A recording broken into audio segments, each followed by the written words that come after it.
Merci, bonsoir à toutes et tous.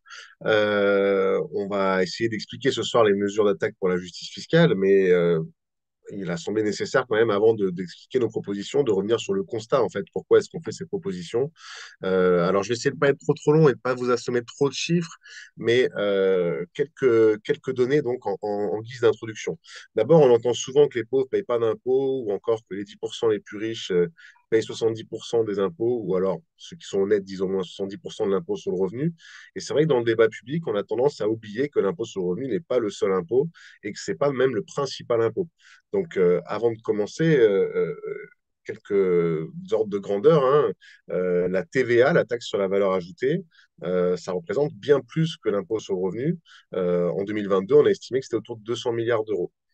La contribution sociale généralisée, la CSG, elle aussi représente plus que l'impôt sur le revenu, et c'est autour de un peu plus de 100 milliards d'euros.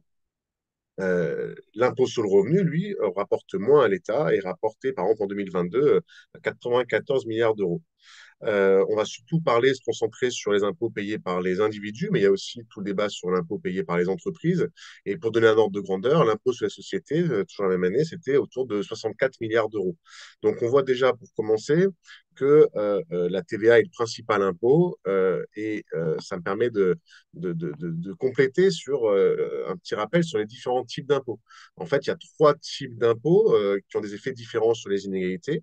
Des impôts forfaitaires où tout le monde paye la même somme, c'était le cas de l'ex-redevance audiovisuelle. Donc là, on comprend bien que si tout le monde paye la même somme, ça prélève plus aux pauvres qu'aux riches en proportion de leurs revenus. Donc ce sont des impôts qui aggravent les inégalités. Les impôts proportionnels, eux, comme l'impôt proportionnel sur le revenu qui est la CSG, ne modifient pas les inégalités, puisque du coup, on prend le même taux à tout le monde. Mais c'est vrai que souvent on oublie que il y a des impôts qui sont proportionnels, qui semblent les mêmes pour tout le monde, mais qui en réalité ont un fait inverse d'un impôt progressif. Ce sont les impôts sur la consommation. Il y a une loi en économie qu'on appelle la loi psychologique fondamentale de Keynes qui dit que plus on est riche et plus on épargne une partie de son revenu. Autrement dit, plus on est pauvre et plus on consomme une part importante de son revenu. Évidemment, quand on a des revenus faibles, on n'épargne pas. Donc, tout notre revenu est soumis à, à la TVA, et donc on paye plus de TVA en proportion de ses revenus que les plus riches. Et donc, avant d'aborder qu'est-ce qu'on propose sur la justice fiscale, il faut bien avoir en tête qu'il n'y a que les impôts progressifs, comme l'impôt sur le revenu, qui réduisent réellement les inégalités, puisque par définition, ils prélèvent une part plus importante du revenu des riches que de celui des pauvres. Alors ça, c'est en théorie. On va voir que c'est un petit peu plus compliqué que cela. Je vais partager mon écran pour vous présenter quelques données sous forme de graphiques. Donc, normalement, tout le monde voit bien mon écran. Alors, peut-être, vous voyez assez bien ou pas? Ou est-ce que je mets en plein écran ou ça va?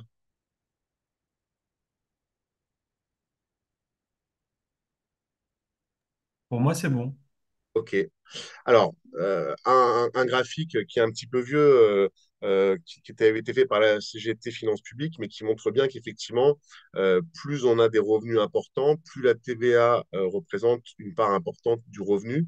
La donnée, par contre, qui est écrite en haut, elle, est toute récente, et c'est l'INSEE elle-même qui la donne, hein. Les 10% les plus pauvres consacrent 12% de leurs revenus disponibles à la TVA, alors que les 10% les plus riches, ils consacrent seulement 5%. On peut bien sûr faire le même constat sur les autres impôts sur la consommation. Et on se rappelle par exemple que le mouvement des Gilets jaunes était né d'un sentiment d'injustice fiscale face à la hausse de taxes sur le carburant, qui, comme la TVA, prélève davantage les pauvres que les riches. Un autre graphique qui me semble intéressant pour montrer l'injustice du système fiscal. Alors, je suis désolé, je n'ai pas vu de données plus actualisées que 2018. On peut considérer que la situation s'est aggravée depuis. J'y reviendrai. C'est un graphique qui a été fait par l'équipe d'économistes du World Inequality Lab, et qui montre en fait qu'est-ce qui se passe quand on regarde l'ensemble des impôts, et non pas comme le font les libéraux, uniquement l'impôt sur le revenu. Donc là, vous avez le taux d'imposition global sur le niveau de revenu. Alors pour ceux qui ne sont pas habitués à ce type de graphique, hein, si on regarde l'axe, on voit que c'est 10% par 10% de revenus, mais ce qui est très intéressant, c'est qu'à partir des 10% les plus riches, on a P95, donc les 5% les plus riches, P99, les 1% les plus riches, ensuite les 0,5% les plus riches, les 0,1% les plus riches et les 0,01% les plus riches. Souvent, dans le débat public, c'est des données qui manquent. Et donc, on voit, quand on regarde tous les impôts confondus, qu'effectivement, le système fiscal français est relativement progressif, mais que ça s'arrête à un certain niveau de revenu et que les ultra-riches payent moins d'impôts que le reste de la population. Et alors, je n'ai pas le temps ici de revenir en détail sur ce graphique, donc je passe et vous l'avez à disposition. Le suivant, c'est la même chose, mais au niveau international, où on voit que finalement le cas de la France est loin d'être euh, spécifique. Donc, c'est exactement le même type de graphique dans sa construction. Et on voit qu'en Italie, aux Pays-Bas ou aux États-Unis, on a la même anomalie. C'est-à-dire que le système fiscal soit plus ou moins progressif sur les tranches inférieures du revenu, ça peut changer, mais on voit bien la même anomalie, c'est qu'effectivement, sur les tranches les plus importantes de revenus, sur les ultra-riches, le taux d'imposition devient régressif. Les ultra-riches, aujourd'hui, en France comme dans les autres pays, payent moins d'impôts que le reste de la population. Alors, évidemment, quand je parle que je n'ai plus de batterie, donc je vais faire ça en même temps. Alors, désolé, je vous laisse la diapo, c'est moins lisible, mais des données qui sortent du comité d'évaluation des réformes des fiscalités du capital qui avait été mise en place par Macron pour évaluer les effets de ces réformes de début de mandat et pour surtout jouer la montre face aux revendications des Gilets jaunes. J'adore cet extrait parce qu'il montre bien que c'est pas Attac qui le dit, c'est pas Piketty, Zuckman, Oxfam qui le disent, c'est aussi tout simplement aujourd'hui des rapports officiels, puisque ce comité d'évaluation il dépend de France Stratégie qui est rattaché à Matignon, et qui nous dit très clairement que les impôts sont progressifs, mais jusqu'à un certain niveau de revenu, et qu'ensuite, ça devient fortement dégressif. Hein, alors, comment expliquer cette anomalie? Parce qu'on peut se dire que on entend en permanence que les riches sont matraqués d'impôts. En réalité, les plus riches, ce sont ceux qui payent le moins d'impôts. Eh bien, il y a plusieurs explications. La première explication, qui est donnée très clairement dans le rapport, c'est que plus on est riche, plus on a une partie de nos revenus qui ne sont pas des revenus du travail, mais qui sont liés au fait qu'on est propriétaire de son entreprise, qu'on est actionnaire de son entreprise. Et donc, finalement, les bénéfices des sociétés jouent beaucoup dans cette imposition plus faible des plus riches, puisque les plus riches sont en capacité de euh, ne pas se distribuer des revenus, de les laisser dans des holdings et donc que ça n'apparaisse pas officiellement dans leurs revenus, même si évidemment un jour ils toucheront ces revenus. D'autres données sur lesquelles Attaque a beaucoup travaillé, vous avez derrière moi le petit bouquin d'Attaque auquel on a tous les quatre contribué sur l'évasion fiscale.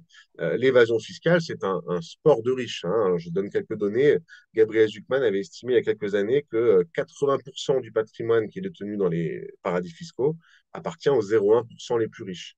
Il y avait une étude aussi qui avait été menée dans les pays scandinaves et qui montrait que, euh, en moyenne, sur tous les impôts, il y avait 3% des impôts qui étaient dus, qui n'étaient pas acquittés.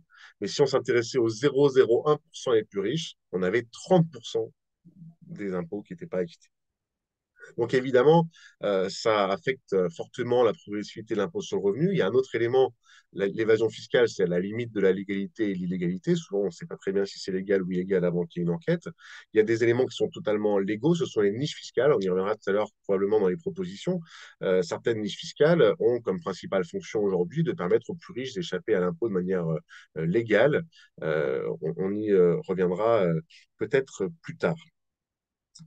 Alors, pour poursuivre, je ne sais pas qui a mis des petits traits rouges sur l'écran, mais en tout cas, ce n'est pas moi.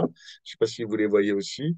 Euh, il faut avoir en tête qu'en France, donc, les impôts sont de moins en moins payés par les plus riches et que ça s'explique notamment par le fait que l'impôt sur le revenu, qui, comme je l'ai expliqué tout à l'heure, contrairement à la CSG, contrairement à la TVA, est un impôt progressif, et bien, finalement, est de moins en moins progressif. Vous savez que l'impôt sur le revenu, c'est un impôt par tranche. Donc, ça veut dire que en fonction de notre revenu, chaque tranche va être taxée à un taux différent. Et vous voyez qu'aujourd'hui, c'est ce que vous avez à droite, là, à la situation d'aujourd'hui, il n'y a plus que 5 tranches et la tranche maximale prélève les revenus à 45%. Si on revient un petit peu en arrière, on voit la situation en 1983, donc c'est quand même, il n'y a pas si longtemps que ça, mais c'est avant le tournant néolibéral, avant le tournant de la rigueur en France. Eh bien, on voit qu'on avait 14 tranches et qu'on allait vraiment de 5% en 5% jusqu'à 65%. Et donc, on avait un impôt sur le revenu qui était beaucoup plus progressif et ce qui permet de comprendre effectivement pourquoi est-ce qu'aujourd'hui, les ultra-riches et les riches de manière générale ont tendance à être de moins en moins prélevés. Ce graphique, on va se concentrer uniquement sur la ligne qui est en bleu, hein, qui est pas les pointillés. C'est le taux marginal. Tout à l'heure, j'ai parlé de 45% aujourd'hui, 65% en 1983. C'est intéressant d'avoir un petit coup d'œil dans le projet, dans le rétroviseur. L'impôt sur le revenu a été créé en 1914. Là, c'est une publication qui avait été faite à l'occasion des 100 ans. On voit que euh, donc, on est vraiment à un niveau historiquement bas de cette tranche supérieure de l'impôt sur le revenu. Et il n'a pas été rare en France d'avoir des taux compris entre 70 et 80%, voire supérieurs à 80%. Et on trouvait ça tout à fait légitime de dire, au-delà d'un certain niveau de revenu, on prend quasiment tout. Je rappelle un grand pays communiste qui s'appelle les États-Unis, eh bien, entre le New Deal, entre les années 30 et l'arrivée de Reagan au pouvoir, de la même manière, on était avec des taux d'imposition, des tranches supérieures d'impôt sur le revenu qui étaient autour de 80% et tout le monde trouvait ça normal. Et évidemment, c'est une blague quand je dis que les États-Unis sont un pays communiste, tout le monde trouvait que c'était juste que les plus riches payent ainsi des impôts au-delà d'un certain montant. Alors, un petit mot, pas être trop long, mais un petit mot quand même sur le taux d'impôt sur les sociétés. Alors, c'est essentiellement, évidemment, ce que payent les entreprises sur leurs profits, mais j'ai expliqué tout à l'heure que quand on s'intéresse aux ménages, l'impôt sur les sociétés, ça joue quand même un rôle, parce que pour les plus riches, ça joue un rôle important. Et bien, on voit une tendance qui est vraiment mondiale. C'est une baisse des taux d'imposition. Donc là, ça commence en 1993. On voit qu'on était autour de 38% dans le monde, dans les pays de l'OCDE et dans l'Union européenne. Et à la faveur notamment de la concurrence fiscale que se jouent les différents États, et notamment dans l'Union européenne, on voit que ce taux n'a cessé de baisser. Et effectivement, la France ne déroge pas à cela. Ça contribue également à diminuer la progressivité de l'impôt sur le revenu.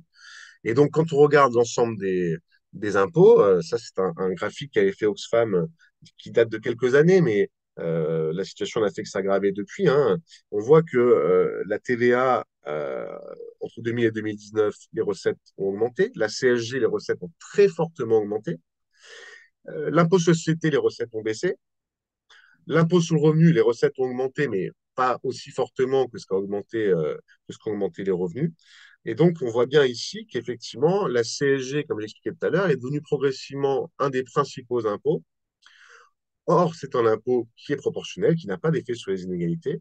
Et globalement, si on voulait résumer la chose, les ménages les ménages les plus riches ont été de moins en moins prélevés, les grandes entreprises ont été de moins en moins prélevées, et l'impôt s'est de plus en plus reporté sur ceux qui sont immobiles et ceux qui consomment. Alors, pour finir ce tableau, il faut bien dire que depuis 2017, tout cela s'est aggravé et que les principales réformes fiscales d'Emmanuel Macron n'ont fait qu'aggraver ce constat. D'abord, on a supprimé l'impôt sur la fortune, de solidarité sur la fortune, qui est devenu un impôt sur la seule fortune immobilière. Il y a eu un élément qui est moins connu parce que plus difficile à comprendre, mais tout aussi important, c'est que jusqu'ici, les revenus financiers, qui sont très inégalement concentrés dans les mains des plus riches, parce qu'évidemment, recevoir des dividendes, des intérêts, ça suppose d'avoir un patrimoine, et le patrimoine est très inégalement réparti. Les revenus financiers étaient taxés jusque-là au taux marginal de l'impôt sur le revenu. Depuis Macron, il est ils sont taxés à un taux proportionnel de 30%, ce qui veut dire non seulement que pour les plus riches, ça représente moins d'impôts qu'avant, mais en plus que les plus riches voient leurs revenus financiers moins taxés que les revenus du travail, puisqu'on a vu tout à l'heure que les revenus du travail, au-delà d'un certain montant, sont taxés à 45%. On a eu également une baisse de l'impôt sur le revenu alors ça n'a pas concerné directement les plus riches, c'était censé être une réponse au mouvement des Gilets jaunes en mode on vous a compris, vous voulez payer moins d'impôts, mais ça a quand même contribué à réduire l'impôt sur le revenu. Une hausse de la CSG, dont on a expliqué que contrairement à l'impôt sur le revenu, il n'est pas progressif. La suppression de la taxe d'habitation qui a profité surtout aux 20% les plus riches. Je ne parle pas de la suppression de la redevance audiovisuelle ici, qui pose d'autres problèmes en termes de financement de l'audiovisuel public, mais comme je l'ai montré tout à l'heure, qui était un impôt qui aggravait les inégalités, et une baisse de l'impôt sur la société qui est passée progressivement de 33,3% jusqu'en 2022 à 25%. Donc la moyenne, la tendance que j'ai montrée tout à l'heure dans le monde, la France n'y a pas échappé. Et les entreprises ont également payé moins d'impôts parce que on a baissé les impôts de production. Deux dernières diapos très rapidement. Quels sont les effets des réformes de Macron sur les ménages français? Qui a gagné? Qui a perdu? Qui a perdu? Alors, je ne vais pas entrer dans les détails, mais là, ce n'est pas simplement les mesures fiscales, c'est aussi les mesures sociales. Par exemple, si vous voyez tout à gauche du graphique, ce sont les plus pauvres. Si leur pouvoir d'achat a baissé, c'est plus du fait des réformes sociales, par exemple, la baisse des APL. Mais on voit très, très bien sur ce graphique que les grands gagnants des réformes, ce sont les 1% les plus riches. Vous voyez la barre, on va dire, qui est tout à la droite de votre écran, eh bien, on voit que ce sont les 1% les plus riches qui ont le plus gagné sous le quinquennat Macron. Et une dernière chose, puisque vous savez que ce budget est passé sous le signe de la recherche de 60 milliards d'euros, on en reparlera tout à l'heure, c'est un chiffre qui nous parle à attaque par rapport à ce qu'on met en avant dans le débat public, mais on nous a beaucoup dit, oui, il y a de l'austérité, il va falloir forcément faire des coupes dans les dépenses publiques parce que vous comprenez, le déficit public a augmenté. C'est vrai, le déficit public et la dette ont fortement augmenté ces dernières années, mais il y a un élément qui me tient à cœur pour finir, c'est de contredire l'idée selon laquelle il y aurait un dérapage des recettes, des dépenses publiques. En fait, si vous regardez les dépenses publiques en proportion du PIB, elles ont certes augmenté en 2020 avec la crise du Covid et avec le quoi qu'il en coûte, mais si vous prenez 2023 par rapport à 2017, on voit bien que les dépenses publiques représentent en pourcentage du PIB moins qu'en 2017. Par contre, si on s'intéresse aux recettes publiques, eh bien, la conséquence des réformes fiscales qui ont été menées, c'est que les recettes sont de moins en moins importantes. On est passé de 54% du PIB à 51,6%. Et ça représente très précisément, c'est la Cour des comptes qui le dit, les fameux 60 milliards d'euros que Macron nous dit qu'il va chercher, que Michel Barnier nous dit qu'il veut aller chercher. Voilà, donc c'était un constat rapide et peut-être trop dense, je m'en excuse, pour montrer effectivement que notre système fiscal aujourd'hui marche un peu sur la tête. On a un outil qui a été inventé en 1914, qui est l'impôt sur le revenu, qui est censé réduire les inégalités par sa progressivité. Or, on a un système fiscal qui est de moins en moins progressif et qui, on arrive à cette contradiction, à cette aberration que les ultra-riches payent aujourd'hui moins d'impôts que les plus riches et les classes moyennes que les plus pauvres et les classes moyennes, pardon. Bien, merci beaucoup, Raphaël, pour ce constat édifiant à la fois sur les tendances un peu, voilà, sur l'impact des réformes Macron. Ce que je vous propose, c'est de passer tout de suite la parole à Ophélie, qui va revenir sur des propositions d'attaque, justement, pour eh bien, aller à contre-courant par rapport à cette dynamique. Merci Frédéric. Bonsoir à toutes et tous. Donc effectivement, Attaque s'est inscrit et s'inscrit souvent dans le débat public et là singulièrement autour du PLF 2025 puisque le projet de budget qui a été dévoilé par le Premier ministre, et ça Raphaël vous l'a déjà dit, il est totalement austéritaire, une austérité qu'on n'a jamais vue depuis qu'elle existe, en tout cas depuis plus de 40 ans, puisque là, il faut chercher 60 milliards d'euros d'économies. Or, Attaque a fait des propositions pour trouver ces 60 milliards d'euros de recettes fiscales. Ces 60 milliards d'euros, en fait, c'est l'œuvre de Macron depuis 2017 qui, par ses mesures fiscales injustes, comme vous l'a dit déjà, Raphaël a ravagé en fait les dépenses publiques, les services publics et la notion de vivre ensemble. Raphaël vous l'a déjà également dit, mais la part des dépenses publiques dans le PIB, effectivement, depuis plus d'une quinzaine d'années, c'est stable et c'est la dette et le déficit qui sont liés véritablement à des choix politiques des différents gouvernements Macron. On a aussi décrypté que toute la communication qui avait été faite par le gouvernement Barnier autour de son projet de loi de finances était vraiment que des effets d'annonce. Mais au-delà de ces effets d'annonce, dans la réalité, les efforts vont porter, et ça, Raphaël vous l'a déjà dit également, euh, pas sur l'ensemble de la population, mais véritablement sur les plus modestes. Pourquoi je dis pas sur l'ensemble de la population? Parce que si on regarde la partie fiscale, il y a effectivement des mesures provisoires qui sont prises pour taxer les profits des multinationales, mais ces mesures-là, elles ne sont que temporaires. C'est 2 ans pour les entreprises et 3 ans pour les particuliers les plus riches. C'est totalement inacceptable et c'est totalement insuffisant. Et tout ça ne permet pas de lutter efficacement contre la fraude et l'évasion fiscale ni de taxer les super profits et les super dividendes. Sachant que les super profits, les super dividendes et ces taxations, c'est aussi un des axes de la campagne d'attaque sur la justice fiscale. Pour pas perdre trop de temps, je vais passer directement aux propositions qu'a fait l'association ATTAC dans le cadre du débat sur le PLF 2025. Pourquoi dans le cadre du débat? Parce que l'association a été aussi invité, alors ça c'est régulier, comme chaque année je dirais, pour participer au débat dans le cadre de la commission des finances. Et dans ce cadre-là, Attac a eu deux possibilités de faire valoir son revendicatif et ses argumentaires auprès d'Éric Coquerel, d'abord en tant que Attac, puis au sein du travail qui a été fait dans la société civile plus large que l'association ATTAC, dans le cadre de l'Alliance écologique et sociale, puisque ATTAC participe de façon très proactive aux propositions de l'Alliance écologique et sociale, que ce soit en matière de fiscalité, mais aussi d'environnement et d'écologie.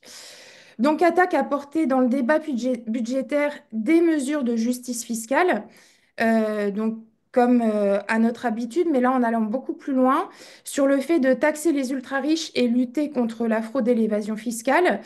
On est réintervenu sur l'instauration d'un impôt sur la fortune progressif, mais en y apportant cette fois-ci un volet climatique. Je laisserai Vincent qui vous dévoilera un peu plus le côté analytique des mesures qu'on a portées.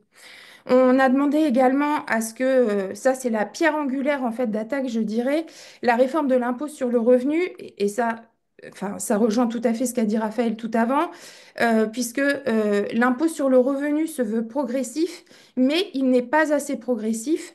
Notamment, il faut supprimer et revoir un système de niche fiscale qui, pour certaines, sont en totale aberration et grèvent totalement les recettes fiscales et les finances publiques. Il faut également réformer l'imposition de l'héritage. L'imposition de l'héritage, c'est un véritable enjeu dans la période. Il faut la rendre plus lisible, plus progressive également. Et comme d'habitude, il y a des injustices sur l'héritage. Alors, certes, on meurt qu'une fois, mais quand on est plus riche, eh ben, on est beaucoup moins taxé sur les super héritages que sur les héritages classiques, je dirais. Il y a toujours une proposition autour du combat de l'exil fiscal des plus fortunés et des multinationales, même si l'exil fiscal en France est quasi une portion congrue, contrairement à ce qu'on peut entendre dans le débat public et dans les argumentaires du gouvernement pour ne pas taxer les plus riches et les multinationales. Au-delà de ça, on a également proposé des mesures pour faire contribuer les grandes entreprises et le capital, enfin la finance, avec des taxations automatiques de l'ensemble des super profits. Et notamment, là encore, avec un volet climatique contre les multinationales qui sont polluantes et écocides. On a également fait valoir une réforme des aides aux entreprises et des crédits d'impôt alloués. Ces aides aux entreprises, en fait, elles ne sont pas du tout contrôlées par l'État. Alors, il y a deux exemples emblématiques hein, que sont le crédit impôt recherche et le CICE. Et dans un propos historique pardon, d'attaque, c'est celui d'élargir la taxe sur les transactions financières, la fameuse TTF, à l'ensemble des transactions financières, puisque ce n'est pas le cas actuellement. Voilà.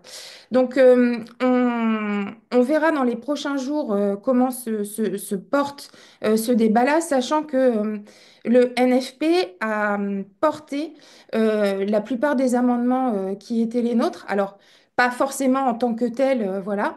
Il y a eu un amendement assez emblématique pour Attaque, c'est celui qui a été porté par le NFP en s'appelant l'amendement Attaque-Zuckman sur la taxation des multinationales.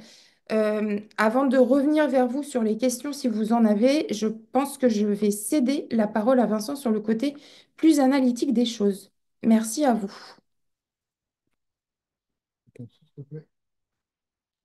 Eh bien, merci à toi, Ophélie. Donc, on a commencé à effectivement aborder la question du PLF et tu as bien détaillé de manière exhaustive les propositions qui sont portées. Et maintenant, on voulait rentrer aussi un peu plus dans effectivement le détail des discussions budgétaires. Et donc, c'est à Vincent de euh, prendre la. Merci Fred. Bonsoir à tout le monde. Moi, je vais essayer d'organiser le propos en quelques temps, déjà pour essayer de recontextualiser un petit peu ce qui se passe. Depuis le début de l'année, donc nous on a engagé une campagne d'attaque autour de la justice fiscale. Et c'est pas un débat franco-français. Le premier point que je voulais développer, c'est que on l'a au niveau de l'Union européenne, puisqu'il y a eu un certain nombre de parlementaires qui ont lancé une pétition pour introduire un impôt sur la fortune au niveau de l'Union européenne. On l'a également désormais au niveau mondial. Le prochain G20 qui va se dérouler dans quelques jours, eh bien, va parler de la possibilité d'instaurer un impôt sur la fortune, un impôt minimal sur les milliardaires. C'est la proposition de Gabriel Zucman. Alors évidemment, on va pas se dire ça y est, tout est gagné, mais au moins la question de la justice fiscale, elle est posée en France comme ailleurs. Donc ça, c'est le premier point que je voulais développer parce qu'il faut quand même se donner de l'espoir. La question de la justice fiscale fait débat en France ailleurs et il y a une légitimité à en parler. C'est bien normal selon Attaque parce que ça fait quand même maintenant un paquet d'années que la concurrence fiscale produit des effets dévastateurs, que les politiques néolibérales et conservatrices, revenir sur la notion de conservateur, produisent des dégâts, des injustices et montrent leur incapacité à faire face aux défis sociaux et climatiques. Donc ça, c'est le premier point.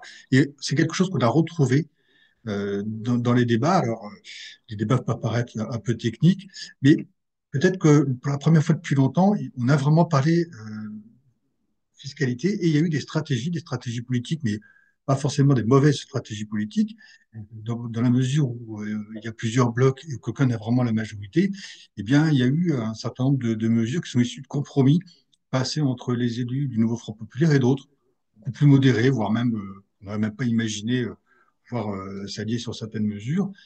Et il y a eu cette expression de la justice fiscale qui s'est traduite par certains amendements. Alors, sans toutes les lister, mais Ophélie disait tout à l'heure qu'il y avait des contributions sur le revenu temporaire. Il y a un amendement qui a été voté qui dit ben non, il faut que ça soit pérennisé, que ça soit durable. De la même manière, chose qui n'était évidemment pas prévue pour le gouvernement, l'instauration d'un impôt sur le patrimoine des milliardaires autour de 2%, ça rejoint la proposition de Gabriel Zucman et ça la décline en quelque sorte en France. Il y a eu des discussions autour de la taxation des dividendes. Tout à l'heure, Raphaël disait que jusqu'en 2017, les dividendes étaient imposés au barème progressif de l'impôt sur le revenu. Depuis son prélèvement forfaitaire unique, elle est autour de 30% hier et impôt sur le revenu, pardon, et CSG comprise. Il n'y a pas eu un accord pour revenir à l'impôt sur le revenu, mais il y a eu un compromis pour relever le taux de la flat tax de 30 à 35%. Bon, c'est une petite avancée, c'est pas ce qu'on demandait, mais il y a quand même une avancée. Il y a eu plusieurs mesures de ce type-là, et Ophélie l'a dit, il y a eu ce fameux amendement sur la taxation unitaire qui a été baptisé, on dire, amendement Attal-Zucman. Alors, ça ne veut pas dire que, évidemment, ça va passer, et c'est ça qui est intéressant, c'est vraiment de savoir que va devenir le projet de loi de finances, sachant que il y a comment dire, de l'autre côté de l'échiquier politique, dans toutes les droites, y compris l'extrême droite, parce que ces gens-là maintenant marchent main dans la main pour retoquer les propositions qui ont été votées, notamment les amendements que j'ai cités. Il y a aujourd'hui, on est dans un climat où on ne sait pas ce qui va se passer.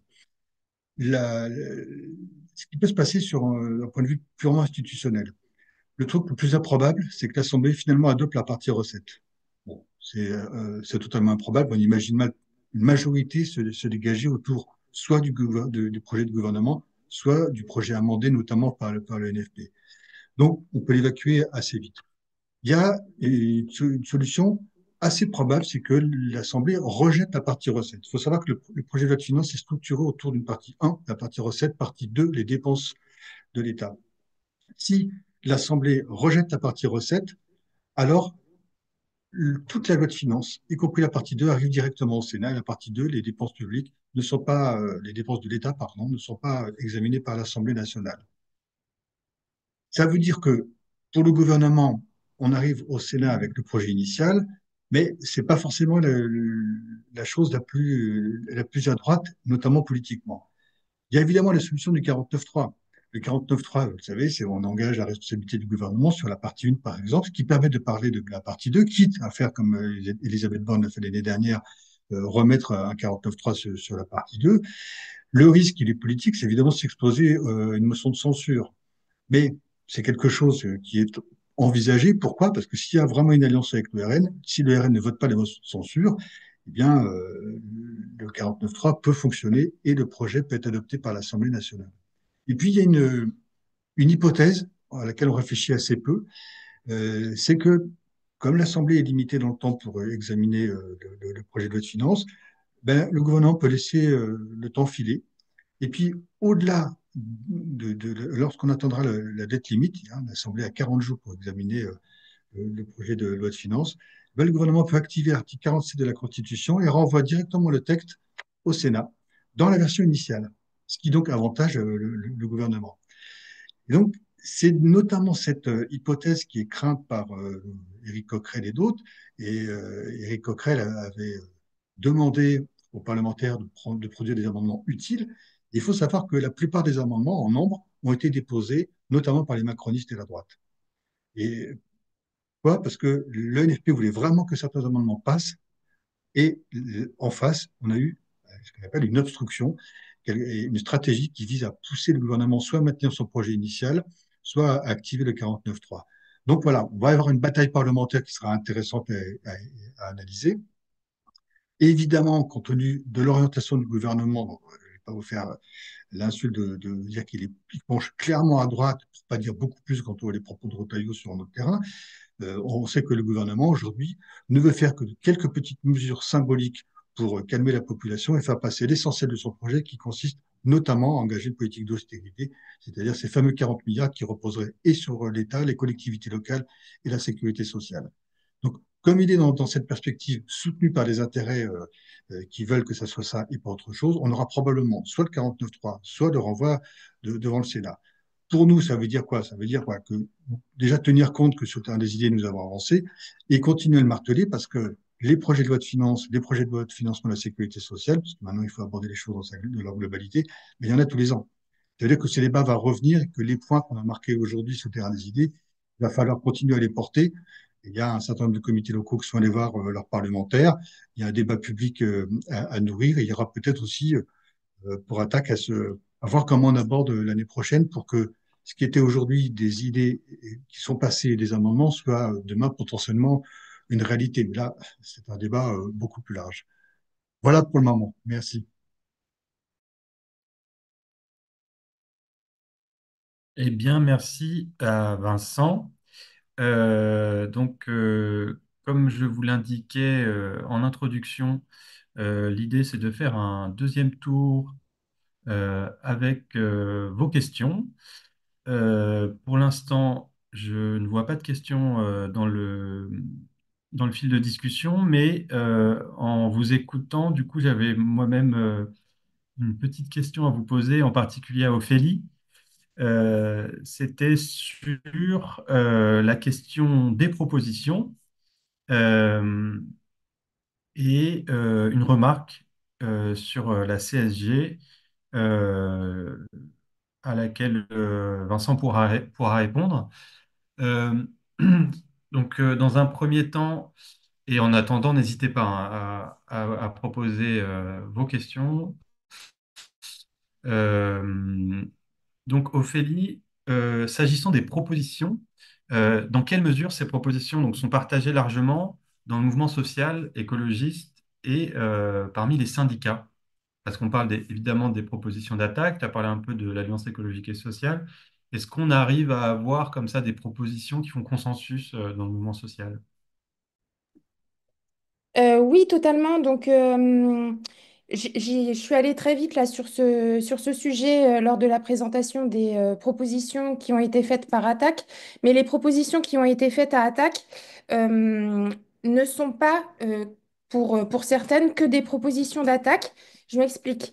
Lors de la campagne justice fiscale d'Attaque, on a été rejoint par une association 350.org, donc 350 qui est plutôt enfin, qui ne fonctionne pas véritablement comme l'association Attaque, qui est une association activiste, mais qui travaille également au fond et qui cette année, par exemple, a fait également une campagne sur la justice fiscale et voulait s'inscrire concrètement sur des mesures de justice fiscale. Je vous dis ça parce que du coup, début octobre, on a fait une journée dédiée avec 350 sur la campagne justice fiscale en lien avec le PLF. Donc ça s'est passé à Paris au point éphémère. Et l'intérêt de ces événements-là qu'on construit fait que aussi on fait émerger à Attaque d'autres personnes qui viennent porter le débat. Très clairement, cette journée-là, elle a eu une affluence comme on a rarement sur des journées d'attaque. Là où je vais répondre à la question posée par Fred, effectivement, ça dépasse le cadre du mouvement social. Et ça ne le limite pas aussi aux organisations syndicales, c'est-à-dire que là, on a réussi à converger, ce qui est assez rare puisque normalement on reste chacun et chacune sur nos propositions. Donc il y a les propositions d'attaque, il peut y avoir les propositions des organisations syndicales et même si on est membre fondateur d'attaque, c'est le cas de Solidaire Finances Publiques, c'est aussi le cas de la CGT Finance, on a tendance à chacun être un peu dans nos précarés. On a trouvé un terrain d'entente et de convergence totale avec l'Alliance écologique et sociale. Donc, c'est l'ancien Plus jamais ça qui s'est créé en fait pendant la crise Covid, en fait, très clairement, et qui avait écrit un premier manifeste qui était ne pas, pas d'emploi sur une planète morte. Et suite à ça, on a continué à travailler dans le cadre de l'Alliance écologique et sociale. Décidément, je ne vais pas réussir ma langue fourche, mais dans ce cadre-là, on a, au fil des ans, véritablement bâti un revendicatif au-delà d'écologique, fiscal également, social, sur qui est bâti en fait sur des propositions concrètes.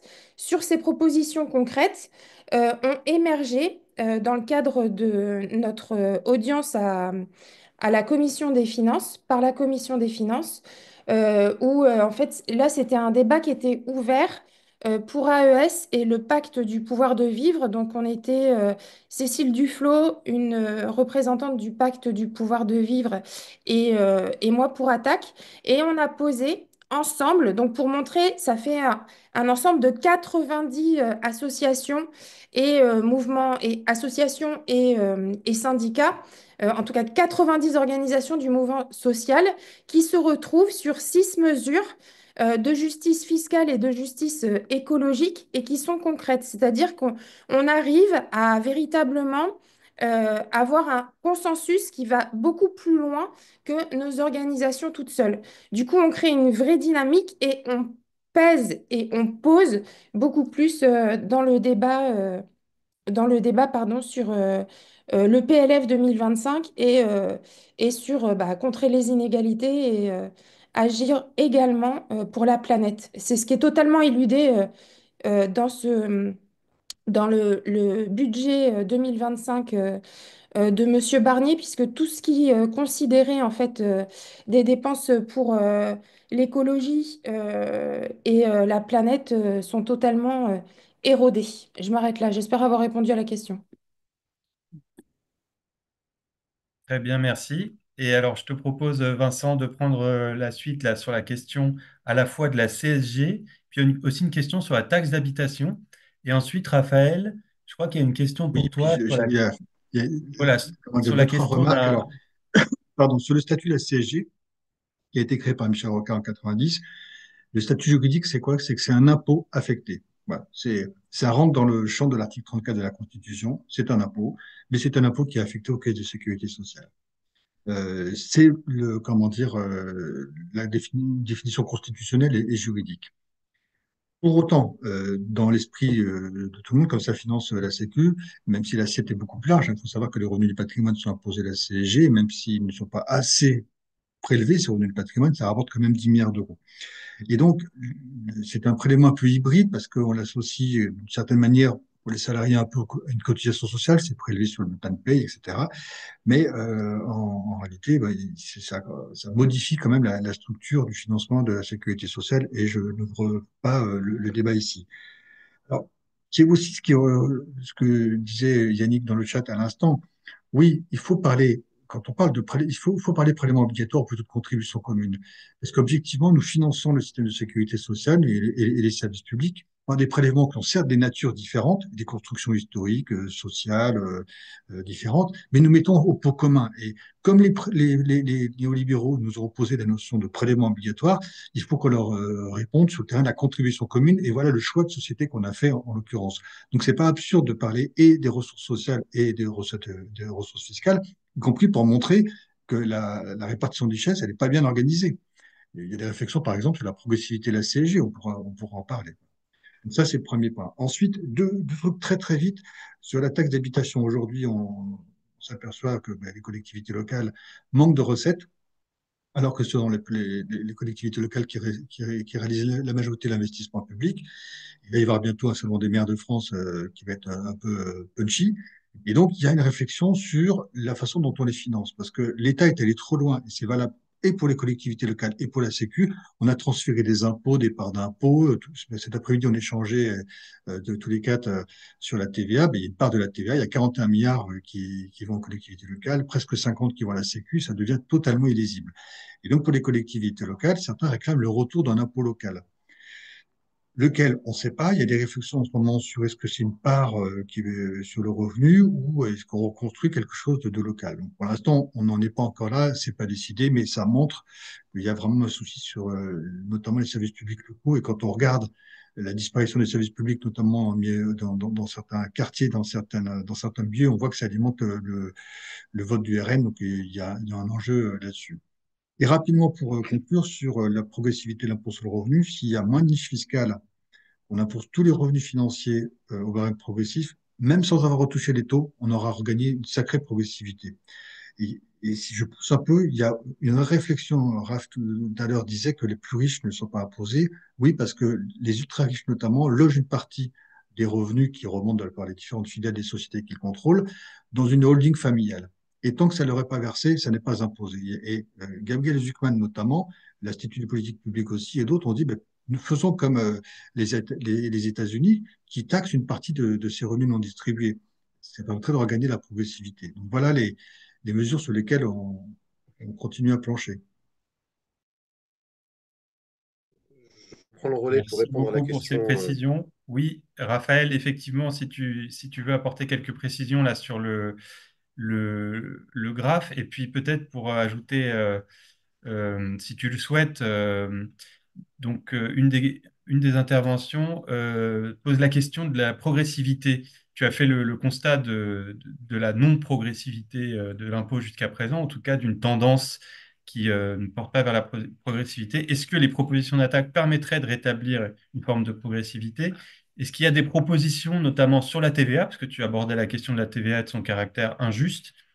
Et enfin, par rapport aux six mesures, quelles sont les perspectives de mobilisation au-delà, puisqu'on a beaucoup parlé du PLF, mais au-delà du PLF pour attaque? Voilà, ça fait, je te charge un peu la barque, mais comme on approche de Ouais, la conclusion. si je réponds pas à tout, je laisse Ophélie et Vincent répondre. D'abord, pour revenir sur ce graphique, il n'est pas d'attaque, hein, il est de différents économistes, dont Thomas Piketty.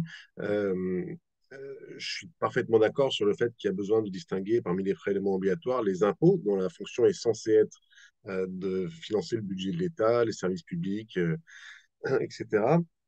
Et les cotisations sociales, dont la fonction est censée être de financer la sécurité sociale, les pensions de retraite, l'allocation chômage, les congés maladie, etc., etc. La difficulté, c'est premièrement que de plus en plus, on a une fiscalisation des recettes de la sécurité sociale, puisque je parlais tout à l'heure de la CSG. Voilà, c'est un impôt qui a été inventé pour financer la sécurité sociale dans un contexte où on nous rabâchait avec le trou de la sécurité sociale. L'intérêt de ce graphique, c'est justement de prendre en compte tous les types de prélèvements obligatoires. Donc, tout à l'heure, certains se sont plaints que c'était trop petit, mais si je mets en plein écran, après, je peux plus rien toucher. Donc, je suis désolé, je laisse comme ça. Il faudra qu'on trouve un moyen peut-être pour remettre ces graphiques quelque part. L'intérêt de ce graphique, c'est qu'on voit bien que, d'abord, si on regarde en orange, on a les taxes indirectes, c'est-à-dire les impôts indirects, comme la TVA, comme les taxes sur l'essence, sur l'alcool, sur le tabac, etc. On voit bien ce que je disais tout à l'heure, c'est qu'effectivement, plus on est pauvre, plus on paye une part importante de TVA par rapport à son revenu. L'impôt proportionnel sur le revenu est relativement effectivement progressif, mais on voit qu'il occupe une part très faible. Et l'intérêt de mettre les cotisations sociales, c'est de bien montrer qu'effectivement, plus on est riche, plus une part importante de nos revenus ne dépendent pas de nos revenus du travail, mais dépendent pardon, de nos revenus du patrimoine, des loyers, des dividendes, quand on a des actions, des intérêts sur les comptes d'épargne.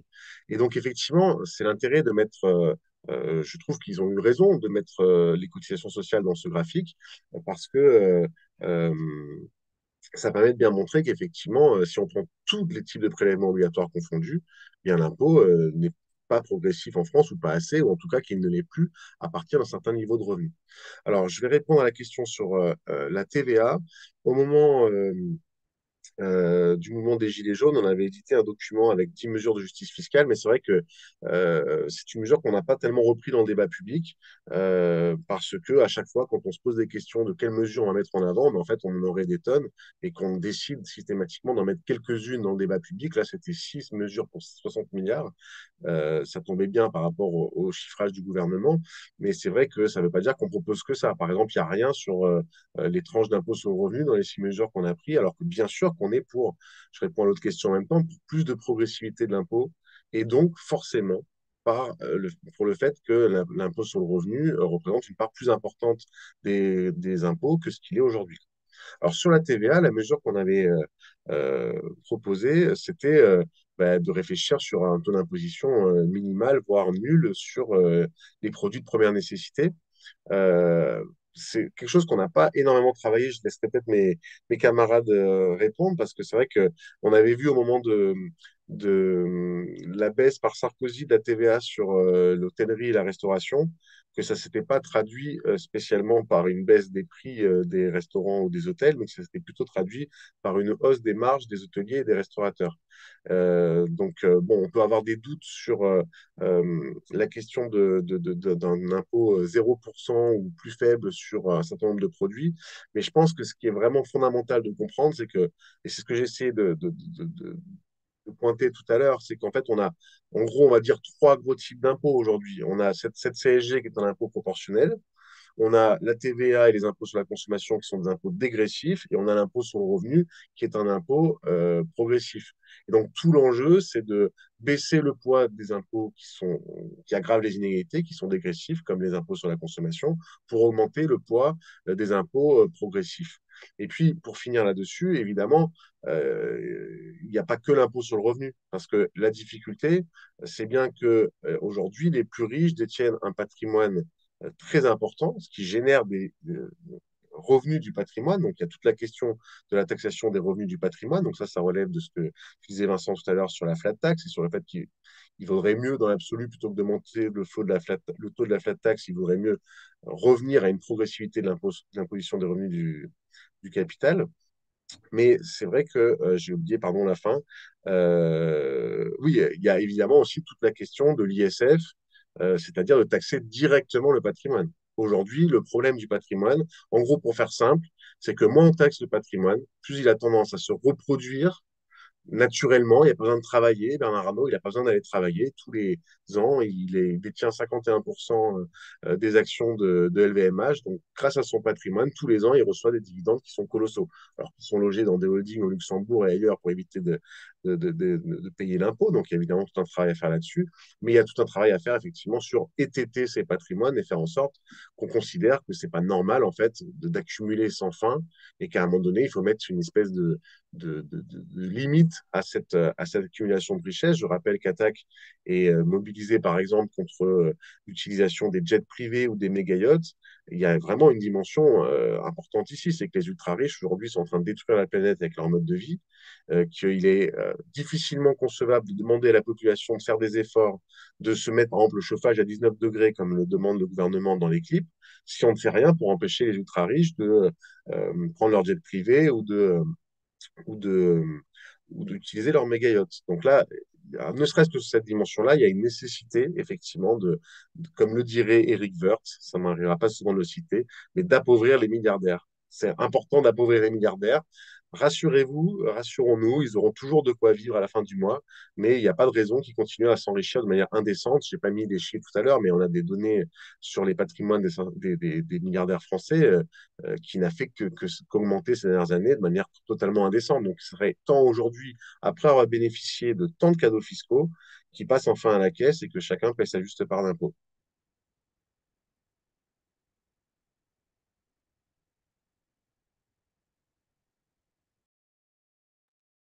Ok, merci Raphaël pour ces précisions. Et maintenant, on s'approche de la fin de ce webinaire. Ce que je vous propose, donc, c'est de laisser pour la conclusion la parole à Ophélie, puis à Vincent. Et ce sera aussi l'occasion de répondre aux dernières questions. Merci Frédéric. Du coup, là, en reprenant les questions qui étaient restées en suspens dans le chat, on va intervenir, Vincent et moi, sur celles qui étaient restées en perdition. Simplement vous dire également que toutes les mesures, au-delà des mesures qui sont dans le projet de budget 2025, toutes les mesures aussi également là, qui sont faites et qui sont annoncées sur les services publics et les fonctions publiques, ça participe aussi des efforts austéritaires du projet de budget 2025, les dernières étant véritablement scandaleuses quand on sait que les salaires, les rémunérations des agents publics ont été gelés depuis maintenant plus de 10 ans, à savoir 12 ans. Et c'est pas le petit dégel qu'on a eu l'année dernière qui remplace les pertes dans un contexte inflationniste. Donc les 3 jours de carence, ça s'inscrit là-dedans. Les remboursements à hauteur de simplement 90% des congés pour maladie de 3 mois, donc ça aussi, ce sont des menaces qui vont peser sur les finances publiques, les services publics et les agents publics et la population, et singulièrement sur les agents publics qui sont en bas des grilles indiciaires. C'était une anecdote, mais ce n'est pas du tout une anecdote quand on sait le rôle des services publics pour les égalités dans la population. Sur la question qui a été de voir si on pouvait travailler à un niveau européen sur un super taux de TVA, par exemple sur les véhicules les plus polluants, euh, au regard de ce qu'a dit Raphaël juste avant, enfin, vous comprendrez que la TVA, c'est pas trop notre tasse de thé, quoi, y compris parce que ça a des effets pervers. Effectivement, la baisse de la TVA, par exemple sur la restauration, Raphaël l'a déjà dit, mais ça a eu aucun effet en fait sur la population. Au contraire, du coup, si on fait ce qu'on prône en tout cas à Attaque, c'est une TVA à 0% pour ce qu'on appelle les produits de première nécessité, avec une liste qui est très, très clairement établie, et la nécessité aussi d'avoir un véritable contrôle des prix, ce qui n'est pas exercé forcément correctement actuellement. Pour la taxation des SUV, on aime à dire à Attaque, montre-moi ton SUV, je te dirai qui tu es, mais c'est comme montre-moi ton jet, hein, quoi, c'est à peu près ça. On n'est pas du coup sur des financements par une TVA, mais sur des, euh, des, des mesures en fait contre la pollution des ultra-riches, qu'ils soient particuliers ou pas, puisque c'est bien ce dont a parlé juste avant Raphaël. Et ça s'inscrit dans la campagne contre les jets privés, contre les yachts. On a déjà fait plusieurs actions très significative l'année dernière et on continue de pousser les revendications là-dessus. Voilà, je crois que j'ai à peu près répondu à tout, sauf à laisser Vincent parler. Ah oui, les 6 mesures, c'est bon, Raphaël vous les a mises dans le chat. Excusez-moi, je ne vous les avais pas détaillées. Et sur le pacte du trail, je vais laisser Vincent. Il adore ce sujet, il va tout vous raconter tranquille.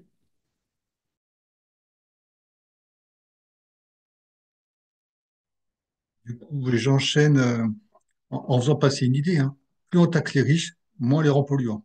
Voilà. Donc, l'ISF versus climatique, on va continuer à travailler cette question. C'est dans cet esprit, en privilégiant les impôts directs progressifs. Et pour mieux les taxer, eh bien, il faut regarder quels sont les dispositifs dont ils bénéficient, notamment le pacte du Trel. Un pacte Dutreil, c'est né au début des années 2000, du nom du ministre néolibéral Renaud Dutreil. Et à l'époque, nous avait-on dit, c'est pour favoriser la stabilité de l'actionnariat. Des actionnaires passaient un pacte entre eux, s'engageaient à conserver leurs titres pendant 6 ans et bénéficiaient d'une exonération de 50% tant à l'ISF à l'époque qu'au niveau de la transmission du patrimoine par voie de donation et de succession. Et puis, au fil du temps, bah, on a assoupli tout ça, quoi. Maintenant, c'est plus 50% d'exonération, c'est 75%. Et il suffit de garder les titres 2 ans. Et donc, comme ça a été considérablement assoupli, eh ben, c'était massivement utilisé par les ultra-riches, en tout cas ceux qui avaient des moyens de l'utiliser. Et aujourd'hui, il y a une opacité déjà totale sur le coût de ce dispositif-là. Il y a une petite polémique entre la Cour des comptes Bercy, savoir combien de milliards ça coûte. On serait plutôt aux alentours de 3 à 4 fourchettes très basses de manque à gagner par an, hein. Donc, vous voyez, c'est assez colossal. Et surtout, ce qu'on voit, c'est que comme il y a eu une génération, on est dans la démographie, si vous voulez, des plus riches comme de la population française étant un peu vieillissante, il y a en ce moment et encore pour quelques années des transmissions massives de patrimoine, notamment de haut patrimoine, qui risquent de bénéficier de ce dispositif. Donc le coût va exploser. Ce patrimoine, il va alimenter les inégalités. Aujourd'hui, la part du patrimoine hérité, c'est 60% dans la richesse des particuliers, c'était 35% il y a une quarantaine d'années. Et donc, ce patrimoine, cette part héritée va augmenter. Elle va elle-même produire des revenus qui aujourd'hui sont moins imposés du fait du prélèvement forfaitaire unique, etc. Donc, il y a un véritable enjeu à s'attaquer à tous les dispositifs. Et ce qu'on propose, ce qu'on est en train de discuter, c'est pas une proposition chiffrée en tant que telle, mais quand on discute avec les différentes ONG, notamment avec Oxfam, on dit qu'il faudrait plafonner, peut-être revoir le taux et plafonner le Dutrel. On ne dit pas supprimer, déjà, parce que c'est un compromis qui est entre nous. Il s'agit de d'épargner les PME, notamment les transmissions de PME, mais de taxer lourdement les titres des grands groupes. Ça rapporterait quelques milliards d'euros. Ça, c'était le premier point. Deuxième point, René parlait dans le chat de l'Europe et Ophélie disait qu'on ne privilégie pas évidemment la question de la TVA.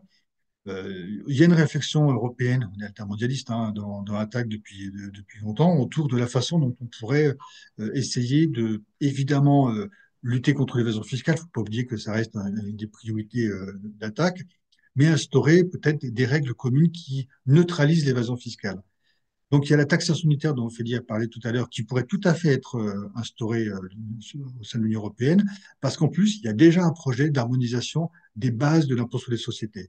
Et nous, ce qu'on dit, c'est allons un peu plus loin, mettons un taux minimum, 25%, hein, on descend pas en dessous, et là, ça permettrait de neutraliser la concurrence fiscale au sein de l'Union européenne. Si on avait ça, si on avait un impôt sur la fortune européen, comme des députés européens le proposent, et qu'on en finirait avec le système de la TVA qui est très fraudé, je passe sur les détails, ben on aurait déjà une forme de justice fiscale, de plus grande justice fiscale au sein de l'Union européenne.